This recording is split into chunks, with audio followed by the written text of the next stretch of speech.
AI in gaming. It's come a long way. We cannot deny that. We just can't. If we think back to the early days, this all started with NIM in 1951.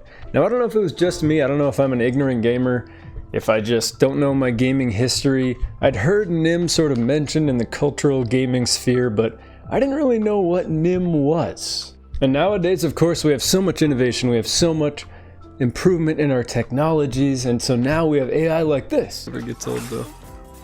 Oh, hey, are you okay? But no, really, we have games like No Man's Sky, we have Red Dead Redemption 2, we have really awesome uses of AI today, and should we be worried? AI takes many forms in games. I feel like it's a term that's thrown around all the time. AI this, AI that, it's going to take over everything. Sorry, talking with my cat. So, it's just thrown around all the time, and I feel like AI is overused. The term AI has just become an all-encompassing term, and when most people think of AI in games, they probably imagine stuff like NPC behavior, good or bad, or AI-generated voices replacing voice actors, and that's like a doomsday proposition, and then maybe even AI writing game scripts, because, as we know, it's a real mixed bag out there with writers in games. Sometimes you have terrible writing, sometimes you have great writing that only a human could do. Some things most don't think of when it comes to AI, though, are procedural generation, such as Minecraft, No Man's Sky, Starfield. AI also analyzes player data for more dynamic experiences. It assists with playtesting and quality assurance, which helps with game balancing and sort of provides a more efficient experience.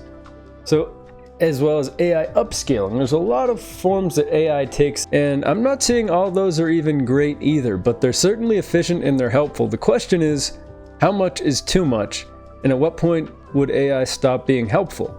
All of those things fall under the umbrella of AI in gaming. And so when we hear that term, it almost feels like when we're talking with someone, we're never quite on the same page as to, oh, AI. Some people say NPCs, which those two can coexist, and so there's a lot of different ways we can talk about this. So it's important to set those standards and talk about the exact intricacies of AI in this gaming space. Now, why are people scared of AI? Because people certainly are, and with good reason. It has the potential to take away jobs from, like I was saying, voice actors, artists, even developers. And we'll get into this more, but the developers aspect is very complicated, but certainly voice actors and writers and artists, their jobs are certainly in some sort of jeopardy, so that's a valid thing to think about. They also can create soulless, generic stories that have no heart or meaning and don't have that human touch. They can make things either really great or really bad, and they just strip away the originality of art, again, missing that human touch. So that's why these AI have a lot of resistances, and again, with great reason. But I don't think we need to be that scared of AI in gaming, is my point. Instead, we should be hesitant, if you ask me. Cautious, but not pessimistic. The real future of AI is in efficiency and improving NPC behavior. By the way, that game is resting on a cat pillow, and that right there is the real cat, so he decided to make a special appearance for this AI video. So we'll look back here. My first experience with AI was silly. First time I really noticed it, of course, was when I was a kid playing GoldenEye or The World Is Not Enough, both James Bond games, both on the N64. And my cousin and I used to call the enemy AI comms. We didn't really know what it meant. I don't even know if he knows to this day. I didn't know until I looked it up.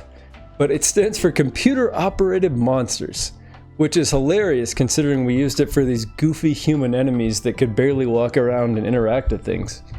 So to call them computer-operated monsters, they kind of were monsters sometimes. But that AI was just goofy. It made us laugh. Even with James Bond Nightfire, sometimes the AI would be running up in a mountain and get stuck somewhere in our multiplayer matches, and it was hilarious. The AI brought us a lot of joy, but it certainly wasn't complicated. When it would get stuck in a corner, when it would shoot itself. That was my first exposure to AI in games, and I saw it as more of just entertainment than an actual good-looking prospect or a way that could improve gaming. Now, if you were around, I'm sure you remember hearing about, or even to this day it's still talked about, the Radiant AI in Oblivion. Bethesda was talking about when they were going to make the game, when they were getting ready to publish the game. And everyone was thinking it was going to change everything. They really hyped it up. It was supposed to make NPCs live their own dynamic adventures and just have a dynamic life in the world. In reality, it was more radiant, a lie, bam, more like it didn't live up to the hype. That's just the truth of it. And today, AI still isn't perfect. It's definitely not perfect, as I was showing you in that intro, and just anything that Ubisoft, for example, puts out brings me back to those GoldenEye days. There's some silly stuff. We all saw the Star Wars Outlaws videos and how goofy the AI were. Pretty much any AI and stealth missions in games are also just like, what are you doing, Assassin's Creed, all that stuff. But other studios are doing really impressive things. For instance, I briefly mentioned it before, but Rockstar's NPC AI in Red Dead Redemption 2, they react to your outfit, your dirtiness, and they just are very dynamic and they live their own lives. And that's really cool to see. The Nemesis system, which, awful timing to talk about this because Wonder Woman was just canceled, which is a real bummer because I know a lot of us like the Nemesis system and how it sort of revolutionized, or at least created a new type of AI for gaming. And essentially those enemies were unique. They would resurrect and come back, and they had their own dynamic schedules and names and different ways they'd interact with you, and it was very cool. One really cool one is Alien Isolation's AI, the Xenomorph in Alien Isolation. Very cool. Again, Mr. X in Resident Evil 2 Remake, very cool AI. It's cool if you watch the video about how that AI works. He stalks you dynamically, again, just like the Xenomorph. That stuff's awesome, and especially in horror games, there's great potential, and we've seen it already. These are the kinds of AI implementations that get people excited, not scared, or scared in horror games, but not scared of AI in terms of their future in the gaming space.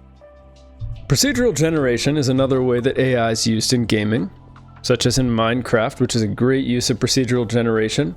You have No Man's Sky, started rough, but got better over time, of course, and Starfield. Oof.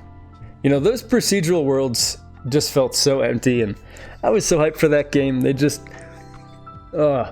were so disappointing, especially because what I love about those Bethesda games, the Skyrim, the Oblivion, the Fallout, the just wackiness of it. And I know that they said that they've used sort of procedural generation to make assets before. These worlds were so devoid of soul, really. And part of that was the way that they implemented this procedural generation. So it was a tough sell. There's also the AI we don't really even see, and it's hard for us to grasp, but AI upscaling in games. It's creeping into games, and you hear about it a lot. DLSS, AI enhanced textures, etc. So what does AI upscaling actually do? You hear that term, you hear DLSS thrown around. It's actually pretty relevant because the Switch 2 is rumored to use DLSS to enhance its visuals, which could be a game changer. Because we know that that console is not going to be the most impressive console potentially. It's Nintendo, they don't go for graphics, they go for the whole gameplay over graphics. But if they're using DLSS, there could be some real hope for some real improvements using that AI upscaling. But basically what it does is it analyzes images and generates new details that weren't in the original. It recognizes those patterns and improves them essentially. So that's really cool, and there's a lot of interesting ways that they could use that. I'm excited for that. There's also the aspect of where AI crosses the line. The real concern isn't AI in games, it's AI in the industry. Recently it was revealed that Call of Duty was using AI to generate some of its in-game assets, including ones players have to pay for, or that they earn, like the calling cards or bundles they can purchase. There's a necro clause controversy that was going on, and it's disappointing. Look at this guy. It's very obvious that it's AI art. There's just some disrespect that comes along with that. The fact that they think that people won't notice. And I understand them wanting to be efficient, but this is Activision. They have the money to pay artists to make really cool, interesting art. And so that's where people get frustrated, and that's where they're like, keep this crap out of my game, basically. And I get that. You might be wondering, how do people tell the difference? Maybe you yourself haven't seen or notice any particular A art, or maybe you've been playing Call of Duty and you might think that they're cool images. Well, that's totally fine, and they are cool, some of them. But there are some certain ways that you can detect AI art. It just has a sort of way too sharp, textured look that you feel like a human could never quite make. There's just something surreal about it, or the landscapes are surreal, the human figures are distorted, maybe there's a finger pointing the wrong way, or maybe it doesn't look right. It's just too intricate, too high resolution. You can also look for watermarks, and there are other ways you can tell. But once you look at a few images of AI art, you start to notice, oh, there's something that's just too perfect. It's easy enough to tell if you've seen plenty of them, and Necroclaws is a pretty good example. You can see the extremely high resolution, and same thing with the calling cards. It's frustrating too with Activision, and a big reason why people love to talk about AI being a bad thing, and why it is because it's crossing the line here. Activision has been laying off real artists and developers at the same time in 2023, while this game was being developed, or while they're developing these Call of Duty games, that they could be keeping those people on or even hiring new artists. But instead they're opting to use these AI for generating in-game assets, hoping people won't notice.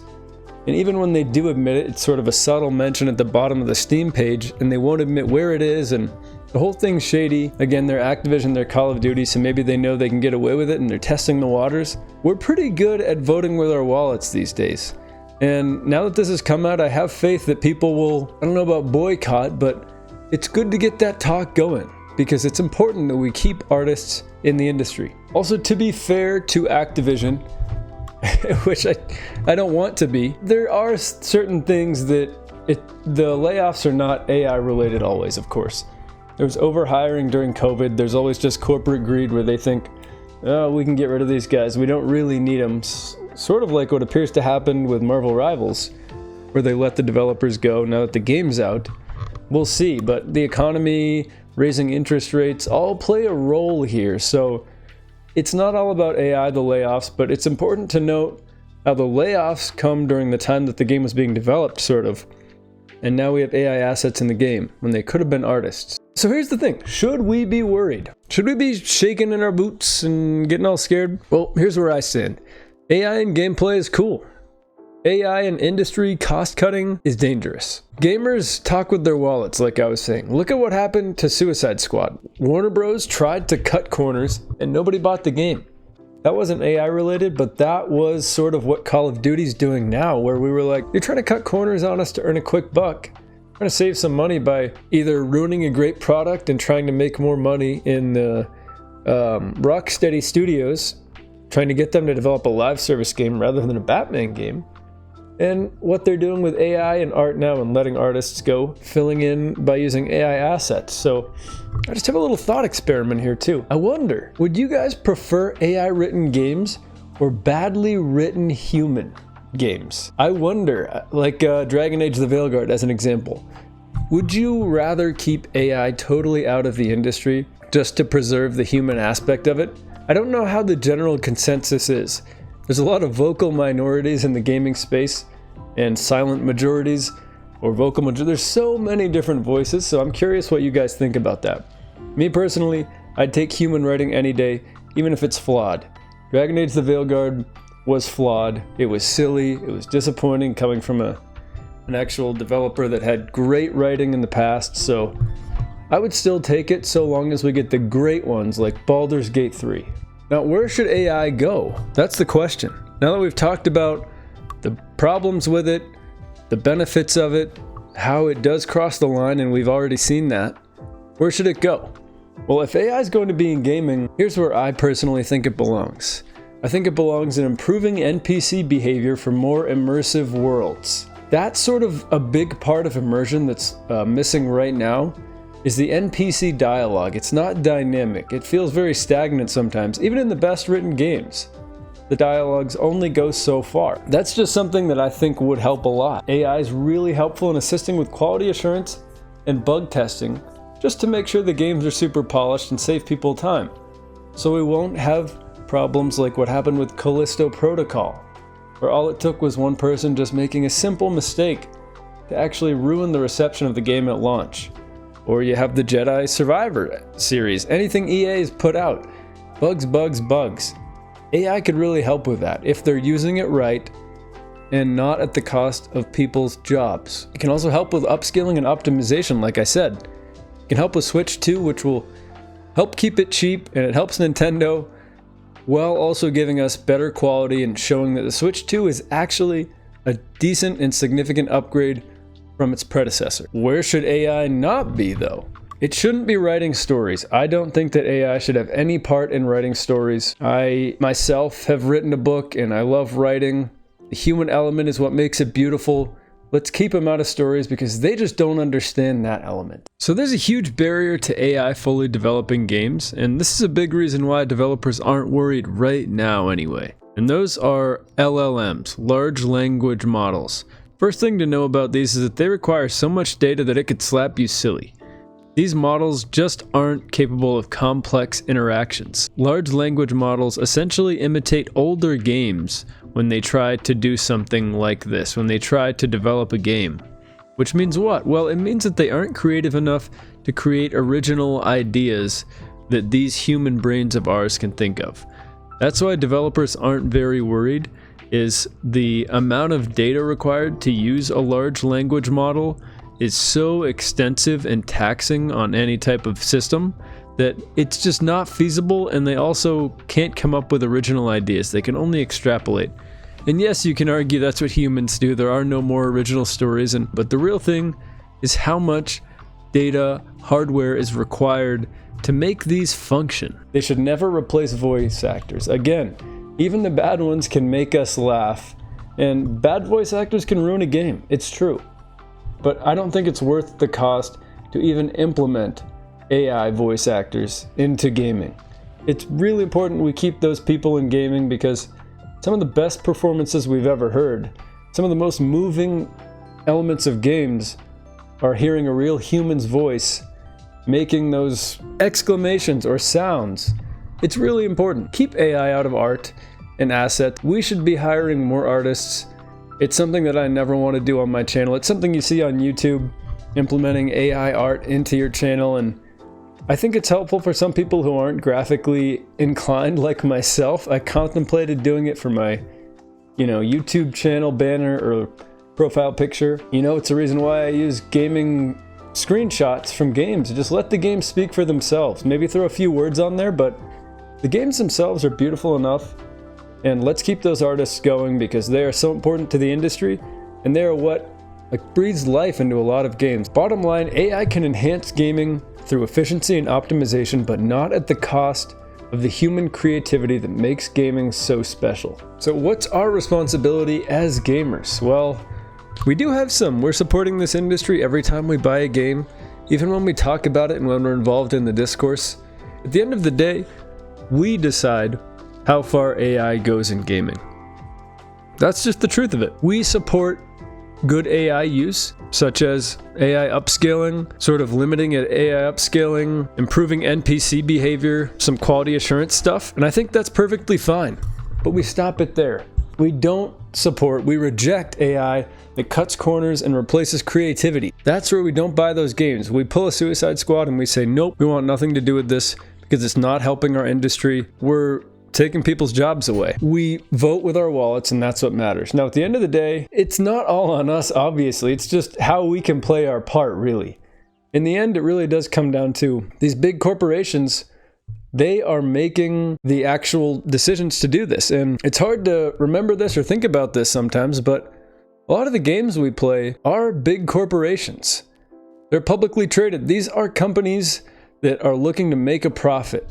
And that's why I love to support indie games. We need to remember that these companies just want to make a profit, and they want to do it the easiest way and the most efficient way they can. So if they ever find a way where they can cut corners and put AI into games, I'm sure that they would do it. Maybe there's a few exceptions out there, but the majority of them, we always see them trying to cut corners with live service games, AI in games, charging more for DLC, having battle passes. There's all these ways they do it, And we've supported a lot of those so far. In terms of it being super egregious, like loot boxes, we've shown them, nope, we're not going to support that. And I know we can do that with AI too if it gets too bad. So I have faith in that.